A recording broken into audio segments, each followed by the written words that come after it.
पर JDU, RJD और अगर शरद पवार को, मुझे लगता है तो अगर ये बिल के ममता दीदी तो नहीं स्वीकारती, कहाँ वो राहुल गांधी के नेतृत्व को जब चुनाव स्वीकारेंगे? नजदीक आता तो सब स्वीकारते हैं। जब चुनाव नजदीक आता तो जब संपूर्ण अगर वृहद विपक्ष एकता होगी जो 77 में हुई थी, आपने देखा, तो उस समय तो सोशलिस्ट पार्टी और जनसंघ मिल गए थे एक साथ, राहुल गांधी के कम्युनिस्ट नाम पर पार्टी और होगी, जनसंघ एक साथ हो गए थे। राहुल गांधी के नाम पर होगी सर। देखिए, मैंने आपको कहा ना कि अब सामूहिक नेतृत्व विपक्ष में उभर के आ रहा।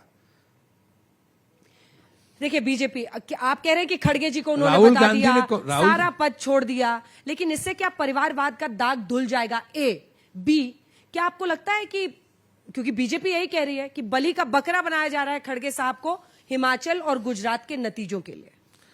देखिए, बाकायदे चुनाव हुआ, सबके लिए था कि कोई भी जाके नॉमिनेशन फाइल कर दे, हर एक के लिए खुला था। आपने खुद कवर किया कि किसी पे कोई रोक नहीं थी, गांधी परिवार का कोई हस्तक्षेप नहीं था, कोई भी कांग्रेस अध्यक्ष पद का नामांकन कर देता तो बलि का बकरा बनाने का प्रश्न कहां से उठता कि जबरदस्ती पकड़ के किसी को थोड़ा लाया गया।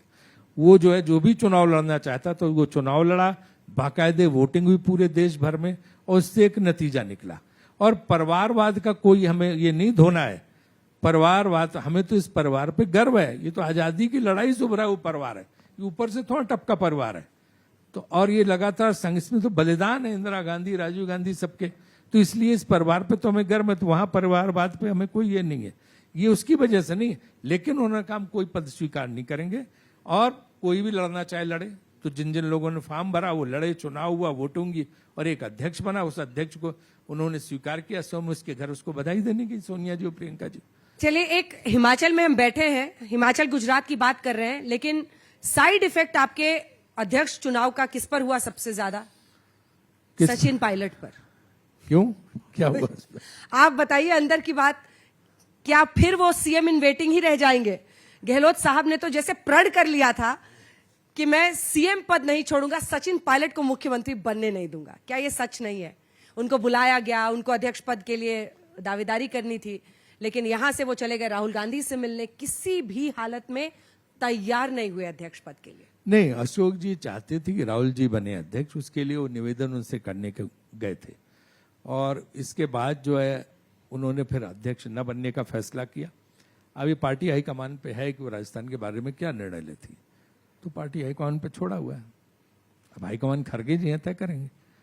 अब खड़गे जी तय करेंगे और क्या, कांग्रेस अध्यक्ष हुआ? सारे फैसले वही ले रहे हैं आजकल, या 10 जनपद से ही फैसला होता है? नहीं, 10 जनपद कोई फैसला नहीं होता, सब पार्टी अध्यक्ष क्या बात फैसले कर रहे हैं लेता। सर? और क्या, क्योंकि उनके नाम पर मुहर तो वहीं से लगी ना सर। नहीं, ये सब अरे फैला। दिग्विजय सिंह, यार आपने- एक अच्छा, चीज आप ही बताओ, ये बताइए। फैलाया हो, राजीव जी, आप बताओ फैलाइए क्या नहीं। भाजपा में दिग्विजय सारे सिंह- फैसले दिग्विजय सिंह ने उस दिन पर्चा भरने की तैयारी की अच्छा, थी या नहीं? आप मुझे एक चीज बताइए, हाँ। सच में बताइए अंजना, आप तो जानती हैं अच्छी तरह से, क्या भाजपा में सारे फैसले जो है नड्डा जी ले रहे हैं क्या? ये बात तो कभी नहीं कही जाती। बिल्कुल कही जाती है, क्या हजार कही बार जाती? पूछा जाता है। अरे कहीं यहाँ पर भी चीज- मुख्यमंत्री साहब से मैंने यही बोला कि आप नड्डा साहब को उत्तर भूल गए। प्रदेश में कौन चीफ मिनिस्टर बनेगा ये नड्डा जी ने तय किया, वहां मंत्रिमंडल कौन बनेगा नड्डा जी ने तय किया, सबको पता है। आप तो बेवजह 10 जनपद को बदनाम करने लगती हैं, कहाँ क्या हो रहा है उसको पता इसमें है सब। बदनामी की क्या बात है? तो इसमें फिर तो ताकत यही की बात है। ये बात सिर्फ कांग्रेस के लिए कहने की कोशिश होती, उधर कोई कुछ नहीं, क्यों नहीं कहता? अभी अभी हुआ है, अभी मंत्री जी बैठे हुए थे और उन्होंने खुद ही स्वीकार लिया कि हाँ, यहाँ पे कौन कौन चुनाव लड़ेगा ये भी फैसला मोदी जी ही करते हैं। तो फिर आप क्यों, फिर ये प्रश्न कांग्रेस पे क्यों उठना चाहिए? कुछ सेंसिटिव है आप इस कुछ बात को उनका लेकर। भी दिखा दो ना कि वो क्या कर रहे हैं, खूब दिखाया जाता है उधर क्या सर। हो रहा है। सचिन तो वही पायलट पे बात है। वापस आते हैं। तो सचिन पायलट का मैंने कहा ना, पार्टी हाईकमान तय करेगी।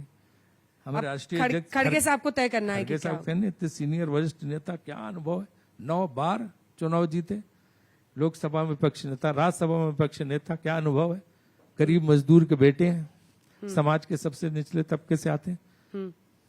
लेकिन फिर वही बात है ना कि वहां तो वो मुख्यमंत्री बन नहीं पाए। अगर इतने ही ताकतवर थे, वो करिश्मा क्या वो दिखा पाएंगे? नहीं, तो सारी ताकत क्या मुख्यमंत्री बनने से आती क्या? केंद्रीय मंत्री भी रहना, पार्टी का राष्ट्रीय अध्यक्ष बनना, बड़े बड़े पदों पे यहाँ रहना, ये सब भी तो पद होते हैं ना, जो मुख्यमंत्री से भी बड़े पद होते हैं। गांधी लॉयलिस्ट होना सबसे बड़ा क्रेडिबल चीज माना जाता है। पार्टी लॉयलिस्ट होना,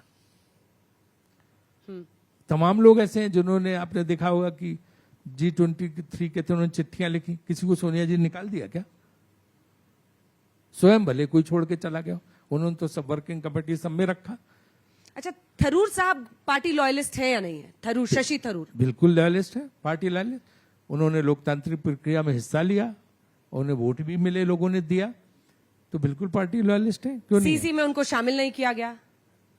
सीसी में? हाँ नहीं, जो सीसी में नहीं, जो सीसी तो पहले से बनी हुई है। हाँ, अब अभी जो जो वर्किंग वो committee, steering committee, steering committee में वही लोग हैं जो पहले थे, उसी को, चूंकि एक संविधान में प्रावधान होता है, जब नया अध्यक्ष हो जाता है, तो जब प्लेनरी सेशन जब होता है, महाधिवेशन, तब तक जो है वर्किंग कमेटी बिल्कुल भंग हो जाती है, और उसके सदस्य जो है स्टीयरिंग कमेटी मेंबर हो जाते हैं, और स्टीयरिंग कमेटी चलती, फिर वर्किंग कमेटी का चुनाव प्लेनरी सेशन में होगा, वहां नहीं होंगे तो वहां भी लड़ना चाहे थरूर साहब लड़े और बन जाएंगे, अगर लड़ने वहां CWC में लोग वोट पर देंगे। क्या जादू चला कि G23 वाले भी खड़गे साहब के साथ हो लिए? अब देखो, G23 कोई अलग थोड़ा ना, वो भी पार्टी के लॉयलिस्ट लोग हैं, तो उन्होंने भी सोचा कि कौन ठीक रहेगा कौन नहीं ठीक रहेगा, उस दृष्टि से उन्होंने खड़गे साहब का चयन किया। 2024 में आपको लगता है कि इस बार बीजेपी की सरकार वापसी नहीं कर पाएगी? कैसे करिश्मा आएगा? क्योंकि देखिए, प्रधानमंत्री नरेंद्र मोदी और उनकी लोकप्रियता, ये आप भी जानते हैं राजीव जी, आप भी सड़कों पर निकलते हैं, आपको भी पता है, उनकी लोकप्रियता को मात देने का मादा विपक्ष के किस नेता में इस वक्त है? देखिए, 77 में इंदिरा गांधी के खिलाफ कोई विपक्ष का एक नेता नहीं था जो उनको मात दे सकता था। इंदिरा गांधी बहुत बड़ी थी, इसका संपूर्ण विपक्ष को जयप्रकाश नारायण ने इकट्ठा किया। ये भी नहीं किसी को पता था कि मुख्यमंत्री प्रधानमंत्री कौन होने वाला है। मुरारी देसाई का नाम किसी को वैसे से पता था?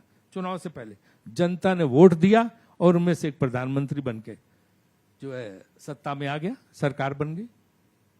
तो इसलिए ये कुछ मत कहो कि कब क्या हो सकता है। तो 24 में भी, अभी तो बहुत जल्दी है, 24 में क्या माहौल क्या बने इस पर उस समय निर्भर करता है। अभी तो हम आज हिमाचल की बात कर रहे हैं कि यहाँ सत्ता बदलना एकदम तय है, यहाँ रिवाज नहीं बल्कि राज बदलेगा, हर हालत में आप देख लीजिए।